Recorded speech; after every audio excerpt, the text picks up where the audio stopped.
अस्सलाम वालेकुम वरहमतुल्लाह। इससे पिछली वीडियो में हमने हेड एंड शोल्डर सीखा था, तो उसी का मुतज़ाद और मुखालफ पैटर्न है इनवर्स हेड एंड शोल्डर। जैसे कि हेड एंड शोल्डर में आपने देखा था कि हेड यहाँ पे होता है, इसमें वही सारा आप उल्टा कर दें, इनवर्स कर दें। ये राइट शोल्डर उसका यहाँ होता है, इसको नीचे कर दें, ये शोल्डर यहाँ होता है, ऐसे कर दें। सेम उसका रिवर्स है। तो वो हेड एंड शोल्डर जब बनता है वो एक बेरिश पैटर्न है कि मार्केट वहाँ से रिवर्स हो सकती है, तो ये बुलिश पैटर्न है। ये भी डाउन ट्रेंड के बाद मार्केट यहाँ से रिवर्स हो सकती है। सेम वही है, 3 पीक्स होंगी, वहाँ पे पीक थी तो यहाँ पे आप उनको लोअर कह लें, ठीक है। कैसे बनेगा?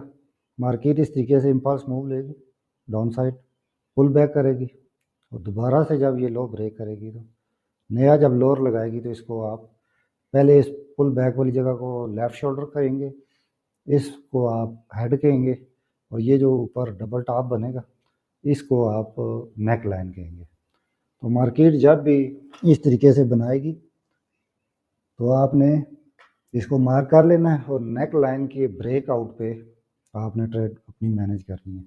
अब ये लाइन चार्ट है और ये कैंडल्स का चार्ट है। देखें, कैंडल्स के चार्ट में मार्केट यहाँ पे आई, लेफ़्ट शोल्डर बनाया, वापस गई। अब जब राइट शोल्डर बनाया और हेड बनाया, यहाँ पे जो एक कैंडलस्टिक पैटर्न बनता है इसको भी आप देखें कि कौन सा पैटर्न है। उसके बाद डबल टॉप वापस और राइट शोल्डर, ये आपने नेक लाइन मार्क कर ली। तो नेक लाइन का ये जो ब्रेकआउट है इस पे आप यहाँ से आप अपनी ट्रेड बाई की लेते हैं और उसका एसएल आप राइट शोल्डर के नीचे इस जगह रख देते हैं और टारगेट आप यहाँ तक का लेते हैं।